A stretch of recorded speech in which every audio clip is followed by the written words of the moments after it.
E aí, gente, tudo bem? Vamos falar mais um pouquinho sobre natação e atividade física. Hoje eu vou fazer um vídeo para tratar de um assunto que me foi colocado aqui por uma pessoa inscrita no canal e mandou isso como uma dúvida. A menina dele está com 12 anos, sabe fazer já os 3 nados e ela passou já para uma segunda fase, lá, que ele chama de segunda fase. Só que ele percebeu que na segunda fase o professor enfiou treino na menina, ele fala que a menina chegou quase à exaustão e ele está preocupado com isso. Como é que faz? Pode fazer isso aí é assim mesmo? Diz que o cara é meio impermeável a sugestões e críticas, enfim. E ele está preocupado com o que pode acontecer com a menina dele. E eu posso dizer assim, preocupado com razão, tem que estar preocupado.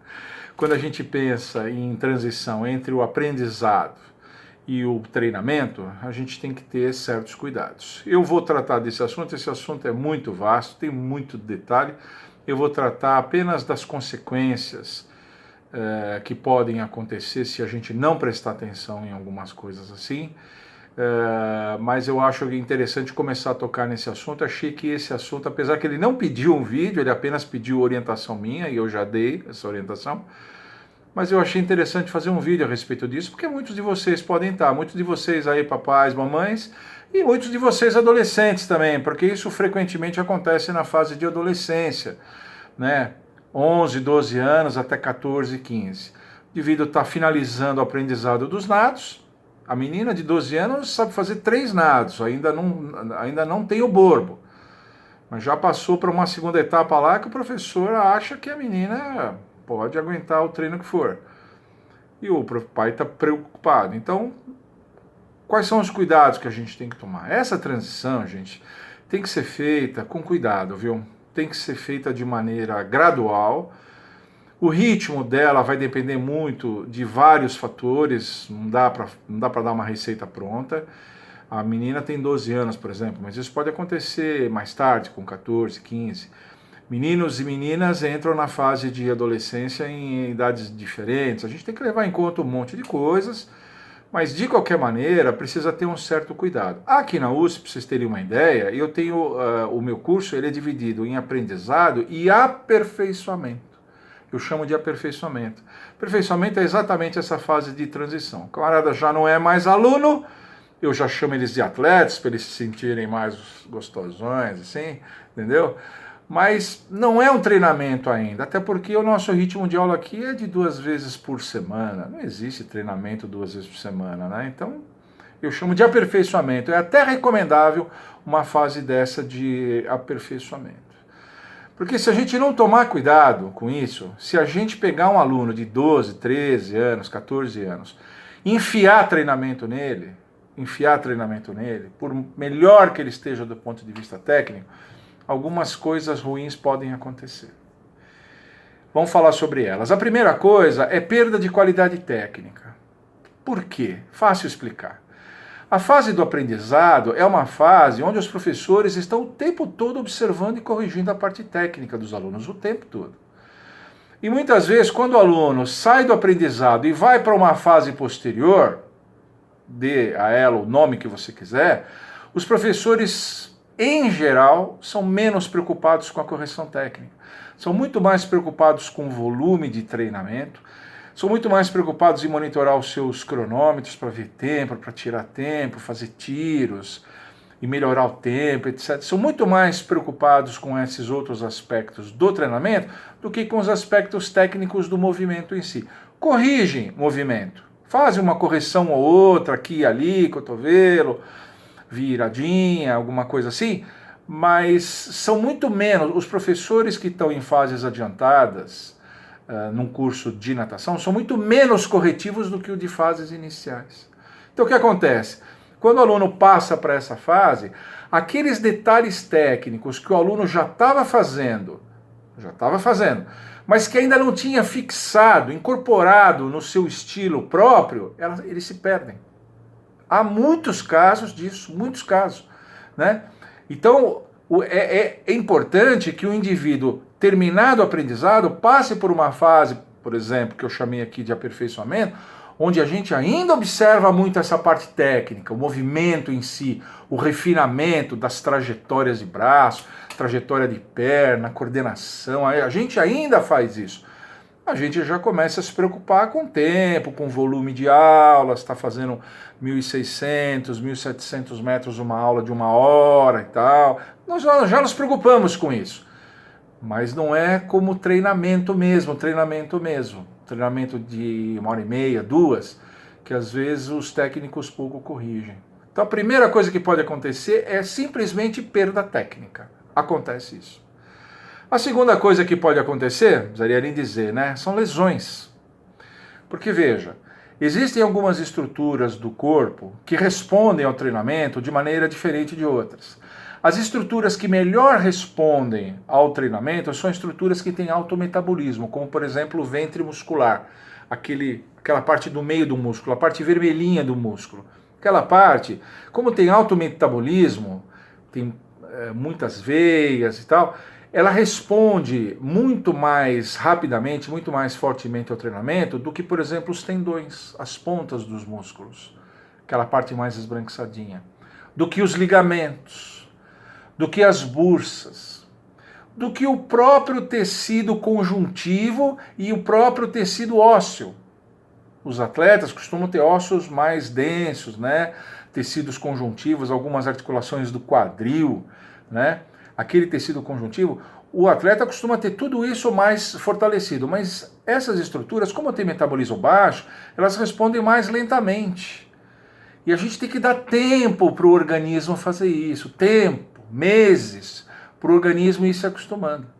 Tanto é que as primeiras coisas que o indivíduo acaba lesionando são exatamente tendões e ligamentos. É onde aparecem as primeiras lesões quando o indivíduo começa a treinar além daquilo que ele pode. Então isso é uma outra coisa que pode acontecer também se a gente joga uma carga de treino muito inesperada, muito abrupta sobre o aluno, sobre o nosso atleta, que era aluno até outro dia. Outra coisa que pode acontecer é overtraining. Overtraining, quer dizer, aqueles sintomas que o indivíduo está treinando acima da capacidade, aliás, essa é a definição, o indivíduo está treinando acima da capacidade do seu corpo se recuperar nos tempos de descanso que ele tem. Essa é a definição. O corpo não descansa. O tempo que você fica sem treinar não é suficiente. O desgaste é tão grande que o descanso não é suficiente. Os sintomas, tem uma lista, eu tenho que até ler. Sintomas: queda de performance na qualidade do sono, desânimo, dor de cabeça, falta de concentração nos treinos, mudança de humor, irritabilidade, muito cansaço, dores musculares constantes, falta de apetite. O cara está treinando muito. O adolescente, o jovem, está treinando muito, acima da sua capacidade de descansar. A gente tem que ficar alerta com isso. E a última coisa que pode acontecer, no longo prazo, é um esgotamento psicológico. Porque quando o indivíduo deixa de ser aluno e passa a ser um atleta, como a gente fala, como eu brinco aqui, uma coisa que ocorre é uma demanda muito maior, uma exigência muito maior do ponto de vista cognitivo. A gente exige mais dele. Responsabilidade, empenho, concentração. Isso tanto nos treinamentos como principalmente nas competições. Ninguém treina para não competir, né? Você está treinando porque vai competir. As competições vão entrar na vida do aluno. Seja na forma mais simplificada de festivais, seja em competições propriamente dito, o indivíduo vai ter essas responsabilidades de horário, de concentração, de não errar, de compor um revezamento e não comprometer o resultado da equipe. Se você joga isso para cima do aluno muito precocemente, ou numa quantidade acima da capacidade dele assimilar esse tipo de coisa, gente muito jovem fazendo isso, 13, 14 anos, tem gente que olha aquilo e acha lindo.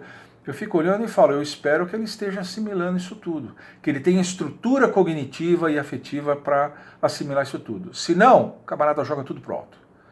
Chega na altura de 16, 17 anos, ainda mais que junta com aquela fase de Enem, de vestibular, ela fala, não quero mais fazer isso.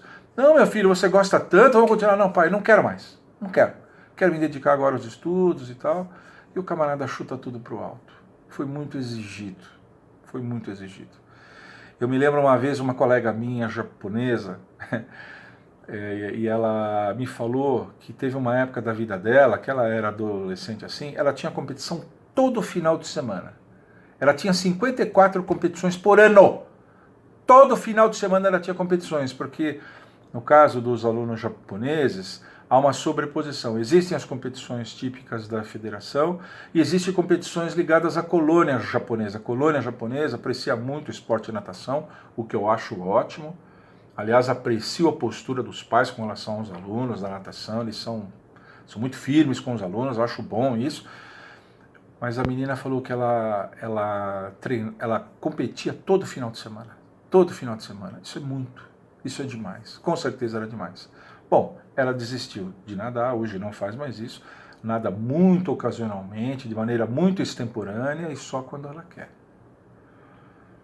Então veja, esses 4 riscos, esses 4 consequências que eu coloquei aqui, são apenas 4 consequências. Esse vídeo eu estou fazendo ele muito rapidamente, para a gente ver os riscos que a gente corre quando a gente quer colocar a carroça na frente dos bois, quando a gente quer que a coisa aconteça a 200 por hora, quando tem que acontecer a 80 por hora, devagar, devagar, deixa a criança assimilando aos poucos, ela vai crescendo, vai melhorando, vai ganhando autoconfiança, suas estruturas corporais vão assimilando isso, ela vai amadurecendo, ela vai crescendo, ela vai incorporando isso de maneira mais natural. É claro que a gente tem que acompanhar isso de modo individual, não, como eu disse, não dá para dar uma receitinha, mas isso é uma coisa importante da gente tomar conta. Então você, papai e mamãe, você adolescente aí que está nessa, né, gosta de nadar, se apaixonou pela natação, quer virar um atleta, devagar, vamos devagar. Vamos assimilar as coisas devagar, deixa as coisas acontecerem de maneira natural, respeitando o ritmo do seu corpo, tanto do ponto de vista das suas estruturas, como do ponto de vista da sua cognição. Respeitem o seu corpo. Tá bom? Por hoje era isso, espero que vocês tenham gostado. Se vocês gostaram, deixa um like aqui, se inscrevam, ativem o sininho, né? Mandem para os seus amigos, mandem dúvidas e sugestões. Isso, como eu falei, isso aqui não foi nenhuma sugestão, foi uma dúvida. O pai mandou uma dúvida, mas uma dúvida tão interessante e que eu avaliei como tão necessária para que todos saibam, que fiz um vídeo para ela. Tá bom? Tchau!